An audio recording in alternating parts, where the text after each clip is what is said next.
Jeigu jūsų svajonė auginti alpakas, tai šitas pokalbis jums bus labai įdomus, nes keliaujame į tokią vietą, kur gyvena 9 alpakos. Kokia tai vieta, žino kolegė Arneta. Arneta, kas čia augina tas 9 alpakas? Labas rytas. Dar vieną kartą turiu visas tas alpakas, bandom susidraugauti su jomis, štai morkos labai veikia. Esam iš tiesų Vilniuje, visai netoli paties miesto, nors iš tikrųjų, jeigu pasidarytumėm aplinkui, taip net neatrodytų, o tas 9 alpakas augina Jurgita. Labas rytas. Taip, ir mes jau čia būryje jau apsipratom, bet apie pačius principus, kaip alpakos auginamos, kaip keičiasi jų, sakykime, artėjant žiemos metui gyvenimo aplinkybės, jie mums ir sutiko papasakoti, taigi artėjant žiemai, ar kažkas keisis šiame aptvare? Keisis, kaip ir mums keičiasi racionas mitybos, taip ir alpakoms keičiasi, pasibaigs žolė, bus liks šienas ir jų pagrindinis skanėstas, vitaminai, mineralai, jiems subalansuota kombikorma. Taip pat labai žiemos laikotarpį mėgsta pušies šakas, mamos, nesipykite. Pušies šakas labai mėgsta, tai tuomet jos pasipildo, nes, pavyzdžiui, vasarą jos nelabai to baisiai mėgsta, o žiemą jau tas labiau veikia. Taip pat joms mūsų vasara yra palyginus karšta, nes esi kilusios iš Pietų Amerikos, iš Čilės, iš Andų kalnų, tai reiškia, tenais yra daug vėsiau. Tai netgi šiuo metu, kaip ir naktis yra vėsesnės, alpakos miega netgi lauke, sau leidžia miegoti, nes joms yra tas komfortinė malonu. Tai va. Ir netgi pavasarį būna jau, kai dar šalnos, dar kažką, tai jos irgi apšaikšnysios miega laukia. Bonita, tu šiandieną tokia kažkokia pikta, ar kas čia dabar darosi? Apsvariai gyvena vien darbą, sakėte, jas auginate jau 2 metus, kaip sumanėte, kad reikia štai Vilniaus pašonėje. Tai iš pradžių kaip ir reikėjo to grožio norėjosi pienai, kad ir mažiau žolės reikėtų pieną šienauti, nes jos laikomos kaip gyva žoliaklė, vadinama terapija.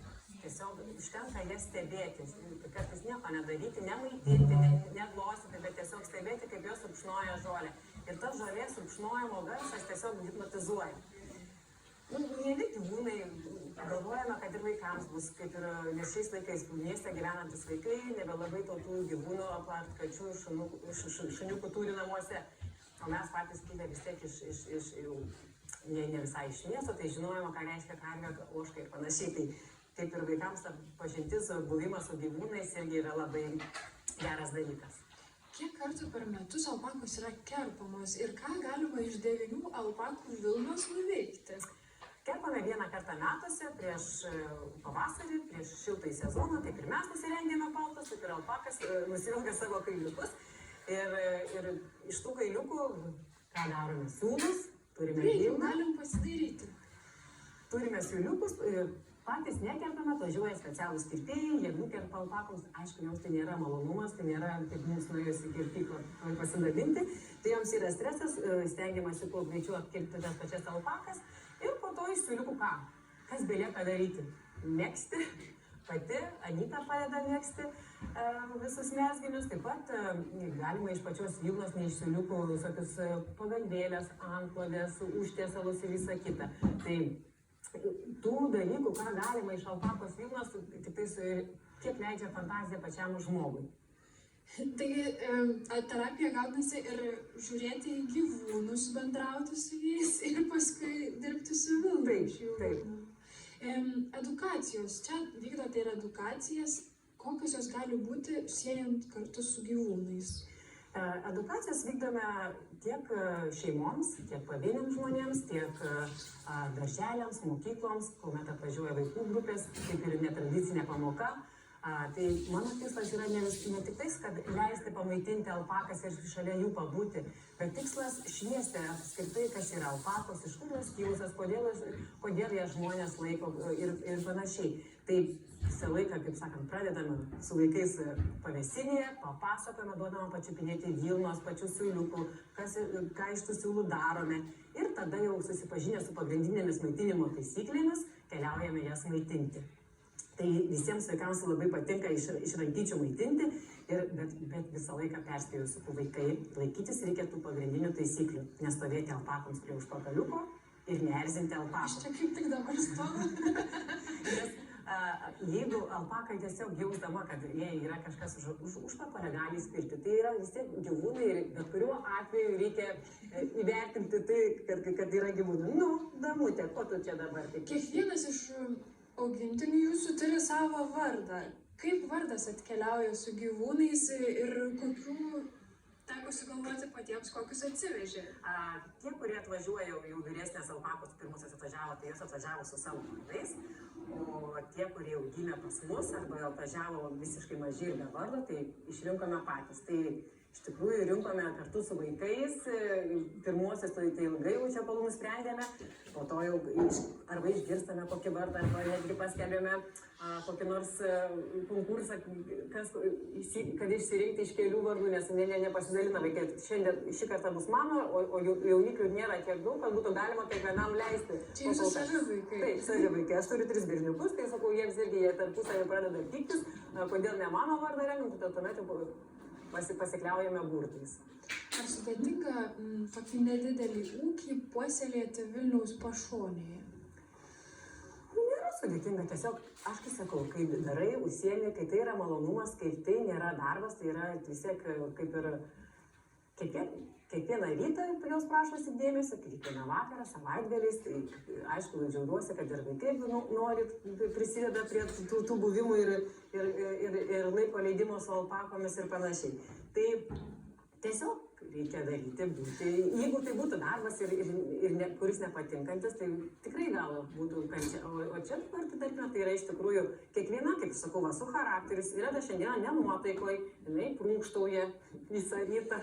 Gal žinojau, kad atvažiuos televizija ir reikės filmuoti. Tai nepatiko mintis. Tai nėra sudėtinga. Šalia sostinės erdvės daug, vieta puikiai, šalia Vokės upelis vinguriuoja. Džiaugiamės, kad galime būti ir mieste, ir kartu. Skaitytis gyvename mieste, bet turėti tokią gamtą, turėti kartu ir gyvūnų šalia, kad grįžti iš darbo ir tu grįžti į kažkokią oazę, kur yra pakankamai ramu, nėra mašinų, nėra eismo ir tavo gamtos ramybė. O kaip užsimezga pati draugystė kartu su gyvūnais? Kaip prisijaukinti juos nuo pat pradžių? Kai kiekvienas gyvūnas turi savo charakterį, kiekvienas savo būdą tai irgi viskas būna skirtingai. Tie, kurie pas mus gimsta, tai jie jau vis tiek po truputėlį, nuo gimimo jie mus pripažįsta. Tie, kurie atvažiuoja, tai kiekviena skirtinga. Gracija gal netgi kokių mėnesį, jai reikėjo adaptacijos, va šita ponia vyriausia mūsų. Kitos laikėsi irgi atstumo, pavyzdžiui, Jonė, visą laiką laikydavosi atstumą, su manim ten nelabai, bet kai jinai apsivaikavo, aš jau betvarkydama tą jauniklį valau visą tvarkau ir aš jai taip sakau, Jonė, aš tau noriu tik padėti. Jis lenkėsi iš viršaus į mane, nosim palėti ir reiškia, užsitarnau pasitikėjimą. Tai nuo šios dienos mes esame kaip ir draugės. O čia yra Gracija. Čia Gracija, čia ponia yra vedlė, nes kiekviena banda turi turėti savo vadą, tai jie yra užsitarnavusi su savo charakteriu į šitą poziciją ponia. Draugystėje reikia laiko. Taip, ir draugystė iš tikrųjų dažniausiai pas mane jos būna ilgiau, bet, pavyzdžiui, jeigu būna kiti vaikai, žmonės, draugystė būna tada, kada yra maisto. Baigėsi maistas, baigėsi ir draugystė. Manau, su žmonėmis panašiai. Ačiū už šį pokalbį, dėkoju už ir mums tokią edukaciją, pasipasakojimą, šiokį tokį poilsį. Štai taip Vilniaus Vingio alpakos ir gyvena, jas aplankėme, o dabar netrukus žinios. Linkiu gražios likusios dienos.